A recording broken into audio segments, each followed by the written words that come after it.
Yeah, I've got time. Welcome to the 20-Minute Gamer channel. Today we're going to be jumping into a brief discussion on my experience so far playing Starship Troopers Terran Command. I've got a few pros and cons that we'll jump into, and I'll close out with some final thoughts. So, let's get started.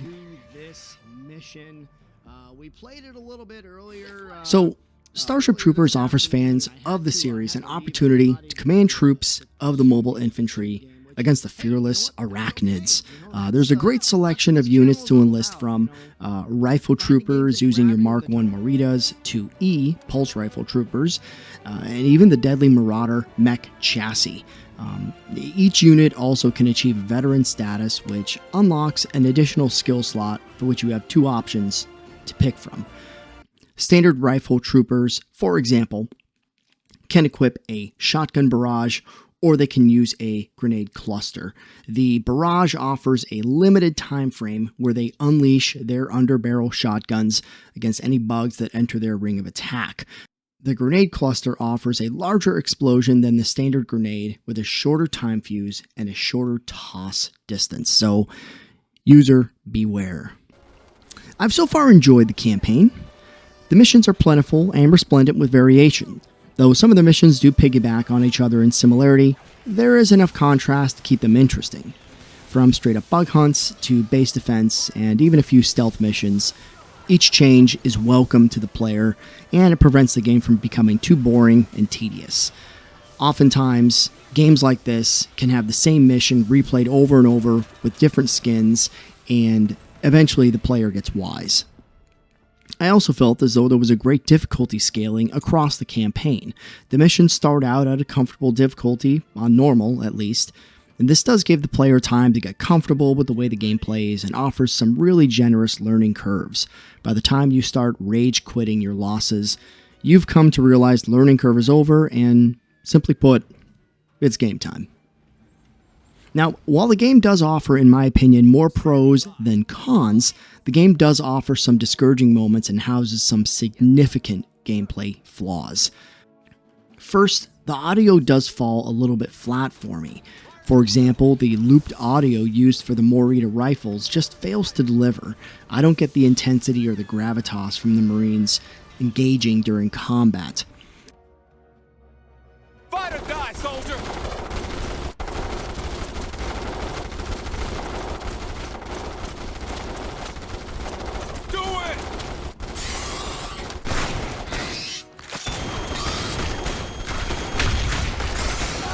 I feel like a little bit of an audio pass could add some additional bass to the sound of the rifles. Maybe they could also add some additional rifle noises in there. I feel like they use the same 3-second loop over and over. And it isn't just for the Morita rifles. The E-Pulse Troopers have a similar sound. The Marauder mech chassis has a similar sound as well.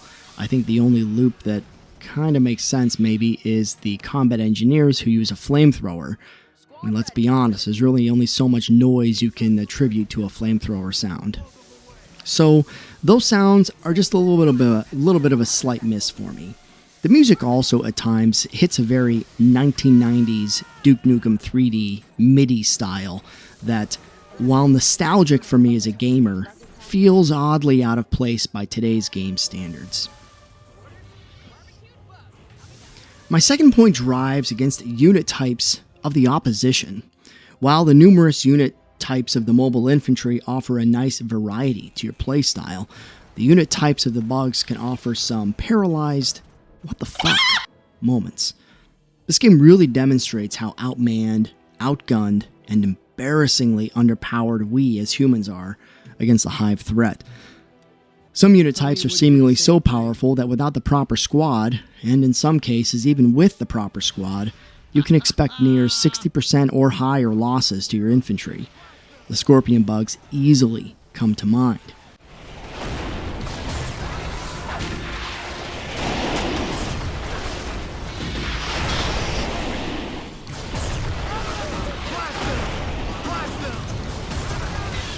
At a distance, your rocket troops can make short work of the unit.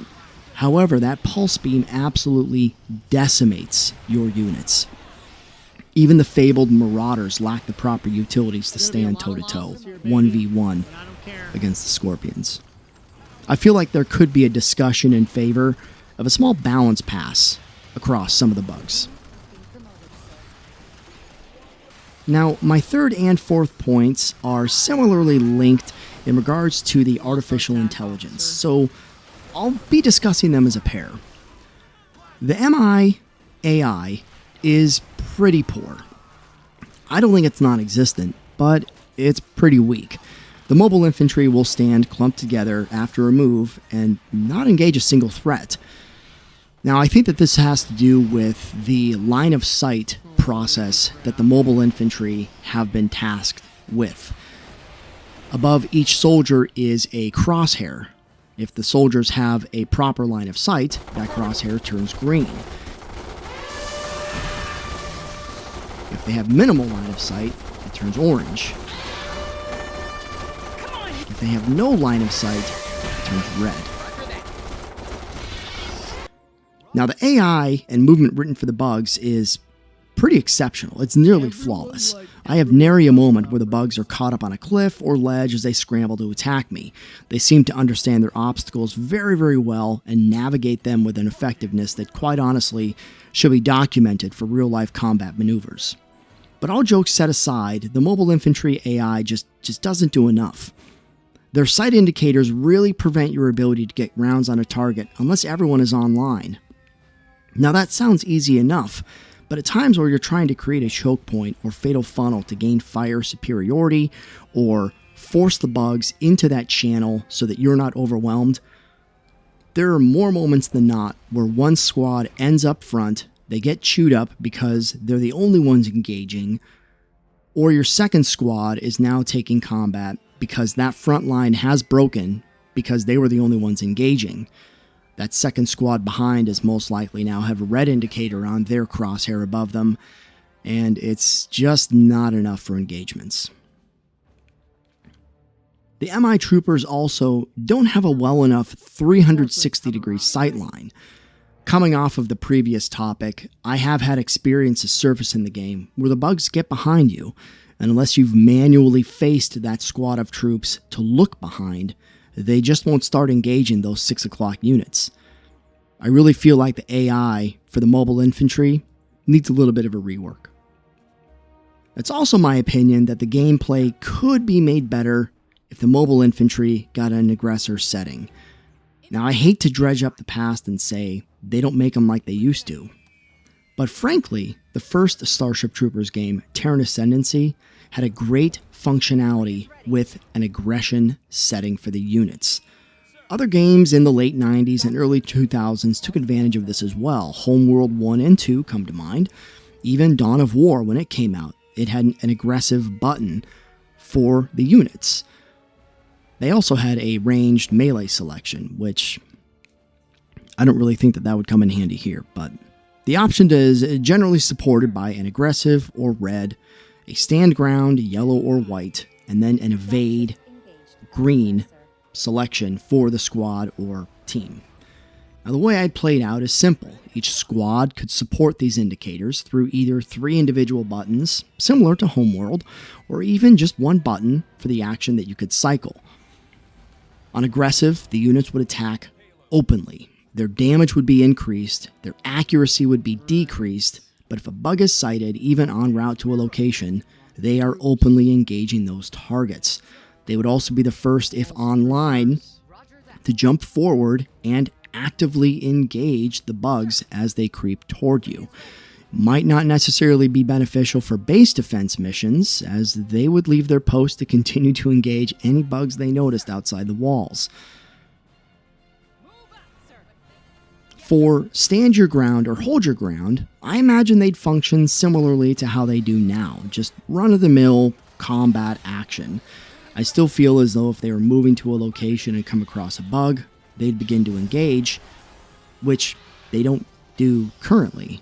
You can move a unit to a location, and if they come across bugs, they will do everything they can to try and make it past the bugs. So, if we allow them to engage when they come in contact, they could stop and hold ground once that engagement has finished. As bugs advanced to them, they'd not move, choosing to be chewed up rather than push or break contact. Their fire rate would be similar to what we have now, and I imagine just overall, the overall combat, the rate of speed, the accuracy, and the damage would be reminiscent of what we currently play with in Terran Command. Now, for Evade, I'd see them holding their ground to a certain point. As the bugs enter their ring of attack, there would be a invisible secondary ring of evasion that the Mobile Infantry would be bound to. As the bugs enter that ring of evasion, the troopers would back up accordingly, choosing to keep the bugs outside that ring of evasion. They would still engage, less rapidly, they wouldn't cause as much damage, but I feel like they'd be more accurate. So the balance would still be there, more accurate, but less damage. Now, in closing, I do want to say, I am very, very satisfied with the overall game. I'd landed a solid 7.5 out of 10. It's not a horrible game by any means, and I refuse to claim that it's a bad game. I'm glad I bought it, and I would buy it a second, third, and fourth time. It definitely also lands in the 20-minute gamer camp as well. Being able to save the game manually or press escape to have a pause function gives it those merits almost immediately. However, there comes the need for a game that I choose to support where there's actually content and excitement while playing in that quote-unquote 20-minute time frame. Well, Starship Troopers does just that. There are several times during my playthrough where I was pulled into the excitement and action of the game, the seconds on the clock ticking away. There's a base defense and I have 1 minute to defend that base before the mission's over or reinforcements show up. I've got 1 minute until I am overwhelmed by bugs and I'm just not getting enough resources and time. What am I going to do? I've got to hold the line. I need rifle troops. I need engineers. The combat engineers build turrets. Where are my combat engineers? There's a pull to this game that's really quite exciting. Now, naturally, as with all games, no game is perfect. And as the devs read our reviews and talk to the community in Discord, I do hope they see our passion for the project. And I hope they don't just see what we're saying as hate mail. This game has a great foundation, it has fantastic bones, and I would love to see it just get better, that's all. Now, if you're still with me, I hope I've given a fair and balanced view of the game for you. The gameplay is there and the flexibility as well to play during your time needs or constraints is there as well. So, thanks for joining me again on this ride, and as always, please like, comment, and subscribe. Drop a comment down below, let me know if you agree with my synopsis or if I'm way off base. Maybe there's something yourself that you'd love to see included into the game. Maybe not, maybe you think the game is perfect the way it is, and other than some overall content updates, maybe there's nothing else that you're looking for. As always, I'll see you on the next one. Nick out.